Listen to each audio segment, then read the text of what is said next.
Everyone, कैसे हैं आप सब। Welcome you all to our YouTube channel Sapna study academy.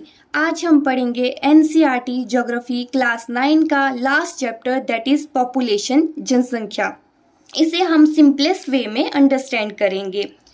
जैसा कि आप लोग जानते हैं, हमारी अर्थ पे जितने भी रिसोर्सेज हैं उन्हें कौन प्रोड्यूस और कौन कंज्यूम करता है, तो वो कौन है, ह्यूमन बींग्स हैं। तो हमारे लिए ये जानना बहुत ज़रूरी है कि हमारे कंट्री में कितने लोग रहते हैं, कहाँ रहते हैं और कैसे उनके नंबर्स जो हैं वो इंक्रीज हो रहे हैं। तो इन्हीं सब फैक्टर्स को हम क्या कहते हैं, पॉपुलेशन। एज यू नो कि भीड़ का कोई चेहरा नहीं होता, तो हमें अगर पॉपुलेशन के रिगार्डिंग कोई भी इंफॉर्मेशन, एकदम प्रॉपर इंफॉर्मेशन चाहिए, तो एक वर्ड आता है दैट इज सेंसस। ठीक है, तो सेंसस हमें क्या प्रोवाइड करता है, इंफॉर्मेशन प्रोवाइड करता है रिगार्डिंग पॉपुलेशन।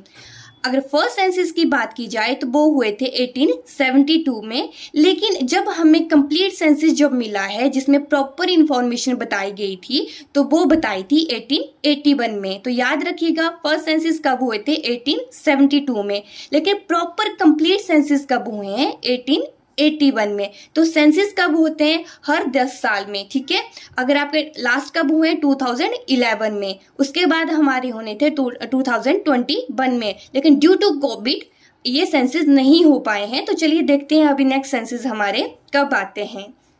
नेक्स्ट हम पढ़ेंगे पॉपुलेशन साइज एंड डिस्ट्रीब्यूशन, कि पॉपुलेशन का साइज क्या है और इसे किस तरह से डिस्ट्रीब्यूट किया हुआ है। अगर हम लास्ट सेंसस मार्च 2011 की बात करें तो इंडिया की पॉपुलेशन कितनी थी, 1.21 बिलियन। ठीक है, ये मान लीजिए पूरा वर्ल्ड है, तो यहाँ से 17.5% जो हिस्सा है वो किसका है, इंडिया का। बाकी 82.5 बाकी आपका वर्ल्ड है। आपका देख लीजिए यहाँ पे कितना हिस्सा बताया है इंडिया का, 17.5%। अगर हम एरिया की बात करें तो एरिया कितना है, 3.28 मिलियन स्क्वायर किलोमीटर। ये किसका एरिया है, इंडिया का। ये मान लीजिए पूरा वर्ल्ड है, तो यहाँ से 2.4% जो हिस्सा है वो इंडिया का है। तो इंडिया में सबसे ज़्यादा पॉपुलेटेड स्टेट कौन सी है, यूपी। और यहाँ पे कितने परसेंट लोग रहते हैं, इन टोटल इंडिया के 16% लोग जो हैं वो ओनली यूपी में ही रहते हैं। और सबसे कम पॉपुलेटेड स्टेट कौन सी है, सिक्किम। और लक्षद्वीप जो आइलैंड है वहाँ पे केवल 64,429 लोग ही रहते हैं। अगर जनजनार्दन की बात की जाए तो half of population, total population का जो 0.5% है, ओनली 5% इन स्टेट्स में ही कवर हो जाता है, जो है यूपी, महाराष्ट्र, बिहार, वेस्ट बंगाल और आंध्र प्रदेश। इन जो आपकी 5 स्टेट्स हैं, इन्हीं में ही आपकी जो हाफ ऑफ पॉपुलेशन हैं वो आ जाती हैं। पॉपुलेशन बेसिस पे इंडिया की सेकंड पोजीशन है इन द वर्ल्ड। फर्स्ट किसकी है, चाइना की, एंड थर्ड है यूएसए। अभी आप लोग देखेंगे कि जैसे मान लीजिए जैसे आपकी दिल्ली जैसी सिटी है, ठीक है, इसमें क्या है, बहुत ही क्राउडेड ये सिटी रहती है। यहाँ पे बहुत ज़्यादा लोग हैं, एरिया इतना ज़्यादा नहीं है लेकिन लोग क्या हैं, बहुत ज़्यादा हैं। उसी तरह से जो अरुणाचल प्रदेश है वहाँ पे क्या रहता है, इतने ज़्यादा क्राउडेड एरिया नहीं है। वहाँ पे जो रीजन है, जो जोग्राफिकल एरिया है वो तो बहुत ज़्यादा है, लेकिन वहाँ पे इतने ज़्यादा लोग नहीं रहते हैं। तो ये जो अनइवन सा डिस्ट्रीब्यूशन है इसे हम क्या कहते हैं, डेंसिटी कहते हैं। ठीक है, तो पॉपुलेशन डेंसिटी हमें क्या बताता है, provide idea for uneven distribution, कि किसी जगह पे आपका क्या है, पॉपुलेशन ज़्यादा है लेकिन एरिया कम है, किसी जगह पे पॉपुलेशन इतनी ज़्यादा नहीं है लेकिन एरिया बहुत ज़्यादा है। तो ये जो अनइवन सा डिस्ट्रीब्यूशन है इसे हम डेंसिटी कहते हैं। अगर 2011 की बात की जाए तो पॉपुलेशन इन डेंसिटी कितनी रही है इंडिया की, 382 पर्सन पर स्क्वायर किलोमीटर। इट मीन्स कि 1 स्क्वायर किलोमीटर में कितने लोग रहे हैं, 382 लोग रहते हैं। ठीक है, मतलब जो इंडिया है बहुत ही क्राउडेड सी कंट्री है। ठीक है, 382 पर्सन्स 1 स्क्वायर किलोमीटर में होना बहुत बड़ी बात है। अगर बिहार की बात की जाए तो यहाँ पे 1 स्क्वायर किलोमीटर में कितने रहते हैं, 1102 लोग रहते हैं। ठीक है, ये तो बहुत ज़्यादा आपका डेंस स्टेट है। अगर अरुणाचल को देखा जाए तो यहाँ पे 1 स्क्वायर किलोमीटर में कितने रहते हैं आपके 17 लोग रहते हैं। और वैसे ही जो नॉर्दर्न प्लेन्स हैं आपके, जैसे केरला वाली स्टेट है, यहाँ पे हाई डेंसिटी है, बहुत ज्यादा क्राउडेड ये एरिया रहता है। नेक्स्ट है पॉपुलेशन ग्रोथ, कि किसी भी रीजन में, किसी कंट्री में, टेरिटरी में क्या हो रहा है, आपके जो पॉपुलेशन है कम हो रही है या ज्यादा हो रही है, तो जो चेंज है नंबर्स में, जो चेंज है उसे हम क्या कहते हैं, पॉपुलेशन ग्रोथ। इसे हम दो तरह से डिफाइन कर सकते हैं, पहला आपका एब्सोल्यूट नंबर से और सेकंड है परसेंटेज से। ठीक है, अभी एब्सोल्यूट नंबर परसेंटेज में कैसे हम देखेंगे, जैसे फॉर एग्जांपल आपके पहले कितने लोग हैं, 100 लोग हैं। ठीक है, बाद में कितने हो गए आपके 102, तो टोटल कितने नंबर आपके इंक्रीज हुए, 2 नंबर। ठीक है, 2 से आपका इंक्रीमेंट मिला है, इट मीन्स पहले 100 थे, बाद में 102 हो गए, आपका एब्सोल्यूट नंबर कितना आया 2। और वैसे अगर हम परसेंटेज की बात करें तो आपका कितना परसेंट चेंज हुआ है, 2%। ठीक है, पॉपुलेशन ग्रोथ कितना परसेंट हो गया आपका, 2% से। पॉपुलेशन ग्रोथ के बाद अब हम समझेंगे एनुअल ग्रोथ रेट, कि हर साल कितना पॉपुलेशन ग्रोथ आपका आता है, उसकी परसेंटेज क्या बोलती है, एनुअल ग्रोथ रेट। ठीक है, अभी आप यहाँ से समझिए कि 1951 में आपकी पॉपुलेशन कितनी थी, 361। ठीक है, 61 में कितनी होगी, 439.2, और इनमें इंक्रीज कितना हो, मिलियंस की बात मैं कर रही हूँ। ठीक है, कितने मिलियंस इसमें इंक्रीमेंट आया, 78.15। ठीक है, अगर 361 को 78 से प्लस करते हैं तो यही आपको मिलता है। तो एनुअल ग्रोथ रेट कितना आ गया आपका, 1.96। तो ये आपके एनुअल ग्रोथ रेट है। पहले कितना था, 1.25, 1.96, यहाँ पे कितना हो गया 1.97, 1.64। मतलब जो आपकी ग्रोथ रेट है इस क्या कर सकती है, डिक्लाइन भी कर सकती है। जैसे यहाँ पे क्या कर रही है, ये डिक्लाइन कर रही है, तो एनुअल ग्रोथ रेट में डिक्लाइन। लेकिन अगर हम एब्सोल्यूट नंबर्स की बात करें, ये वाले जो नंबर हैं ये क्या हो रहे हैं आपके, इंक्रीज ही हो रहे हैं। जैसे 42 था, 78 हो गया, फिर 108 हो गया। तो हमें क्या इससे कंक्लूजन मिलता है कि जो एनुअल ग्रोथ रेट है वो क्या हो सकती है, डिक्लाइन भी हो सकती है, और इसका डिक्लाइन होना भी बहुत जरूरी है। ठीक है, लेकिन जो एब्सोल्यूट नंबर्स हैं ये लगातार क्या हो रहे हैं, इंक्रीज हो रहे हैं। अभी आप लोगों के दिमाग में क्वेश्चन आ रहा होगा कि जब एनुअल ग्रोथ रेट अगर डिक्लाइन कर रही है तो ये वाले नंबर्स जो हैं वो इंक्रीज क्यों कर रहे हैं।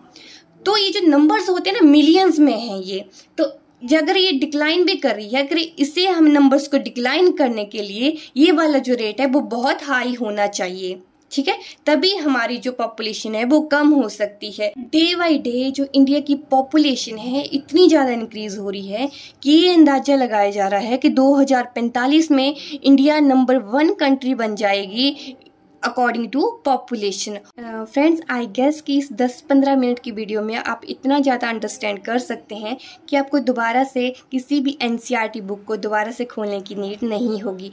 तो थोड़ा सा इसे ध्यान से देखते रहिए, जो आपके फैक्टर्स हैं, जो फैक्ट हैं वो प्लीज़ थोड़ा ध्यान से देखिए। आगे हम देखेंगे कि जो पॉपुलेशन चेंज है उसका प्रोसेस क्या है। तो ये 3 फैक्टर्स पे डिपेंड करता है। फर्स्ट है बर्थ रेट, सेकंड है डेथ रेट और थर्ड है माइग्रेशन। अभी बर्थ रेट की बात की जाए तो इसमें आपका एक साल में 1000 पर्सन को एज ए सैंपल लिया जाता है। ठीक है, 1000 पर्सन आपको मान लिया जाता है। तो इसमें देखते हैं कि कितने बच्चों ने जन्म लिया हुआ है। ठीक है, नंबर ऑफ लाइव बर्थ, कितने बच्चों ने जन्म लिया और वो जन्म होने के बाद ठीक है। ठीक है, मतलब आप में इसमें कितने बच्चे पैदा हुए हैं और जो पैदा होने के बाद बिल्कुल ठीक हैं।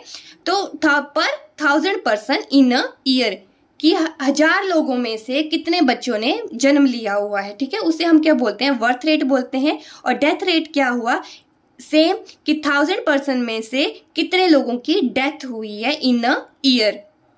जो बर्थ रेट है always higher than death rate. ठीक है, बर्थ रेट क्या मिल रहे हैं, हमें हमेशा हाई मिल रहे हैं as compared to death rate. यही रीजन है कि इंडिया की जो पॉपुलेशन है डे बाय डे इंक्रीज हो रही है। ठीक है, क्योंकि बर्थ रेट हाई है तभी इंडिया की इंक्रीज जो पॉपुलेशन है वो डे बाय डे इंक्रीज हो रही है। अगर माइग्रेशन की बात की जाए तो माइग्रेशन क्या है कि आपका जो मूवमेंट है of people across region territory, ठीक है, कि एक जगह से दूसरी जगह जो लोग जा रहे हैं उसे हम क्या कहते हैं, माइग्रेशन कहते हैं। ये 2 टाइप में हो जाता है, फर्स्ट है इंटरनल और सेकंड है इंटरनेशनल। इंटरनल मतलब क्या है कि एक जगह से किसी सेम कंट्री में एक जगह से दूसरी जगह जा रहे हैं, मान लो कहीं गांव वगैरह से आप शहर की तरफ जा रहे हैं या फिर एक रीजन को छोड़ के दूसरी रीजन को जा रहे हैं, तो वो क्या हो गया, इंटरनल हो गया। और इंटरनेशनल क्या है, एक कंट्री से दूसरी कंट्री में जो लोग मूव कर रहे हैं उसे हम कहते हैं इंटरनेशनल माइग्रेशन। तो माइग्रेशन के बहुत से रीजंस हो सकते हैं, जैसे कुछ लोग एजुकेशन के लिए आपका रूरल से अर्बन सिटीज में जा रहे हैं, या फिर इंटरनेशनली मूव कर रहे हैं, या फिर आपका प्रोफेशंस हो जाते हैं, या फिर क्या है अभी जैसे मॉडर्नाइजेशन हो रहा है तो उसमें भी जो रूरल से कहाँ जा रहे हैं, अर्बन सिटीज में जा रहे हैं। इसी वजह से जो अर्बन सिटीज हैं डे बाय डे बहुत ही क्राउडेड होती जा रही हैं। आगे हम कुछ ऐसे फैक्टर्स पढ़ेंगे जो प्रोसेस ऑफ पॉपुलेशन ग्रोथ को अफेक्ट करते हैं, जिसमें सबसे पहले है एज कंपोजिशन। इसे 3 पार्ट्स में डिवाइड किया हुआ है। फर्स्ट है children, working, aged. Okay, children means low 15 years और वर्किंग में कौन आ जाते हैं, 15 से 59 ईयर्स के बीच में, और एज्ड कौन होते हैं, अब 59, ठीक है। अभी जो चिल्ड्रन हैं और जो एज्ड हैं दोनों किस पे डिपेंड करते हैं, वर्किंग, इस वाले ग्रुप पे दोनों डिपेंड करते हैं, क्योंकि ये क्या है, चिल्ड्रन तो ऑब्वियसली अपने पेरेंट्स पे ही डिपेंड करेगा, ठीक है, उनकी जो भी नीड्स होती हैं फाइनेंशियली, क्योंकि ये इकोनॉमिकली प्रोडक्टिव नहीं होते हैं। अगर बात करें एज ग्रुप की तो ऐसा हो सकता है कि अपनी पेंशन हो इनकी या फिर अनदर किसी बिजनेस में हो, लेकिन ऐसा कोई ऑफिशियल ऐसी कोई रिक्रूटमेंट नहीं होगी जिसमें हम बोलेंगे कि हमें कौन सा कैंडिडेट चाहिए, अब वो 50 ईयर्स है, ठीक है। तो ये ऑफिशियली 59 ईयर्स तक मैक्सिमम जो आपके जितने भी ये वाला ग्रुप है रिटायरमेंट वगैरह ले चुका होता है। तो ये दोनों किस पे डिपेंड करते हैं, वर्किंग वाला जो ग्रुप है इस पे डिपेंड करते हैं। नेक्स्ट है सेक्स रेशियो। इसे हम कैसे समझेंगे, मान लो हमारे पास कितने बॉयज हैं, 1000 आपके मेल्स हैं, तो इसमें से हम देखते हैं कि गर्ल्स कितनी हैं। अगर 1000 बॉयज हैं और आपकी 930 गर्ल्स हैं तो आपकी रेशियो कितनी हो जाएगी, 930। इट मीन्स 1000 बॉयज में गर्ल्स कितनी है, 930। तो ये क्या एक्सप्लेन करता है, नंबर ऑफ फीमेल्स पर 1000 मेल्स इन पॉपुलेशन। अभी ईयर्स की बात करें तो अगर 2011 की बात करें तो 2011 में अगर जो मेल हैं वो 1000 हैं तो फीमेल कितनी रही आपकी, 943। आई विश कि जो हमारा नेक्स्ट सेंसिस होंगे यहाँ पे आपकी जो रेशियो दी हो वो 1000 हो।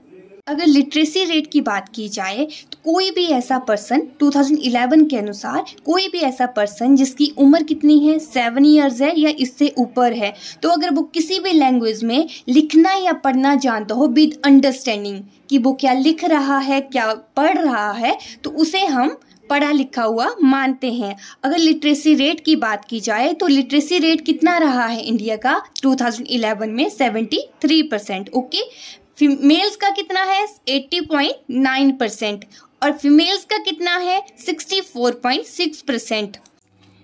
इंडिया एक डेवलपिंग नेशन है, इट मीन्स कि इसका धीरे धीरे अभी विकास हो रहा है। अगर हम इसकी पॉपुलेशन की बात करें कि जो मोस्ट ऑफ द पॉपुलेशन कौन कौन से ऑक्यूपेशन में है, तो इसे 3 टाइप्स ऑफ ग्रुप में डिवाइड किया हुआ है। फर्स्ट है प्राइमरी, सेकेंडरी एंड टर्शरी, ठीक है। प्राइमरी में क्या क्या इंक्लूड करते हैं, एग्रीकल्चर, फिशिंग, फॉरेस्ट्री, माइनिंग, और सेकेंडरी में कौन कौन से आते हैं, इंडस्ट्रीज, वेल्डिंग, कंस्ट्रक्शन वर्क, ये सब किसमें है, सेकेंडरी में।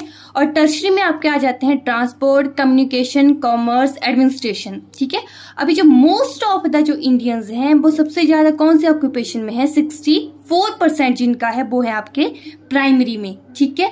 इसके साथ ही सेकेंडरी में कितने हैं, 13%। सबसे कम पॉपुलेशन किसमें एंगेज है आपकी, सेकेंडरी में, ठीक है। अभी धीरे धीरे जैसे डेवलप हो रहा है नेशन, धीरे धीरे आपका क्या हो रहा है, प्राइमरी से सेकेंडरी में भी लोग जा रहे हैं। इसके साथ ही टर्शरी का जो परसेंटेज है वो कितना है, 20%। भी एक ऐसा फैक्टर है जो पॉपुलेशन ग्रोथ को अफेक्ट करता है, क्योंकि आपकी हमारी जो पॉपुलेशन है जितनी ज्यादा हेल्दी होगी उतनी ही ज्यादा नेशन में डेवलपमेंट आएगी। ओके, अगर 2011 सेंसस की बात की जाए तो वहां पे एक डिक्लाइन मिला है, जो डेथ रेट है वो कम हुआ है, ठीक है। इसके साथ ही साथ पर्सन की जो एवरेज लाइफ हुई है वो है 67.9 ईयर्स। ठीक है, 2011 में कितनी होगी है 67.9 ईयर्स। ओके, पहले अगर हम पहले के सेंसस की बात करें तो उस टाइम क्या होता था, इतने ज्यादा आपके हेल्थ रिसोर्सेज नहीं होते थे। उस वजह से जैसे बहुत से आपके डेथ रेट जो होते थे हाई रहते थे, लेकिन जैसे ही आपका जो हेल्थ जो डिपार्टमेंट है जितना ज्यादा से ज्यादा डेवलप होने लगा, जो डेथ रेट है वो डिक्रीज हुए और इसके साथ ही साथ जो एवरेज लाइफ है वो इंक्रीज होने लगी। एक बेटर हेल्थ के लिए सबसे जरूरी क्या है वो है बैलेंस्ड डाइट, लेकिन most of the Indians balanced diet नहीं ले पाते हैं। ठीक है, अगर एडोलेसेंट पॉपुलेशन की बात करें जो एज ग्रुप है 10 to 19 ईयर्स, ठीक है, 1/5 ऑफ पॉपुलेशन, जो 1/5 पॉपुलेशन का भाग है वो क्या है आपका 10 to 19 ईयर्स एज ग्रुप है, लेकिन इनकी जो डाइट होती है वो इनसफिशिएंट होती है। ठीक है, इसकी वजह से जो आपके बच्चे हैं क्या हो रहा है, उन्हें माल न्यूट्रिशन का शिकार हो रहे हैं, कभी अनीमिया है, किसी को कैल्शियम की कमी है। तो इसके लिए क्या करना चाहिए, एक बैलेंस डाइट लेनी चाहिए। अभी क्या हो रहा है, पॉपुलेशन तो डे बाय डे इंक्रीज हो रही है, लेकिन हमारे पास इतने रिसोर्सेज नहीं है जो सभी पॉपुलेशन उसे ऑक्यूपाई कर सकें। ओके, तो इस चीज को प्रिवेंट करने के लिए नेशनल पॉपुलेशन पॉलिसी बनाएगी। इसमें मेनली जो फैमिली प्लानिंग है उसे कंसीडर किया गया है। फॉर एग्जांपल जैसे आपके पेरेंट्स हैं, अगर उनके मान लीजिए कोई पेरेंट्स हैं, उनके कितने बच्चे हैं 2, तो पॉसिबल है कि पेरेंट्स के पास इतना इनकम सोर्स भी होगा जो बच्चों को प्रॉपर एजुकेशन प्रोवाइड कर सकते हैं, जिस वजह से बच्चे आगे डेवलपिंग नेशन को डेवलप्ड नेशन बना सकते हैं। ठीक है, इसके साथ ही साथ उन्हें प्रॉपर न्यूट्रिशन मिलेगा, हेल्थ वाइज भी कंट्रीब्यूशन कैसी हो जाएगी, एकदम अच्छी पोजीशन हो जाए। इसी के साथ ही आज ये चैप्टर और ये ज्योग्राफिकल सीरीज यहीं पे खत्म होती है। कल हम मिलेंगे एक नई सीरीज के साथ, तब तक के लिए thank you and please do like share and subscribe to my YouTube channel. Thank you.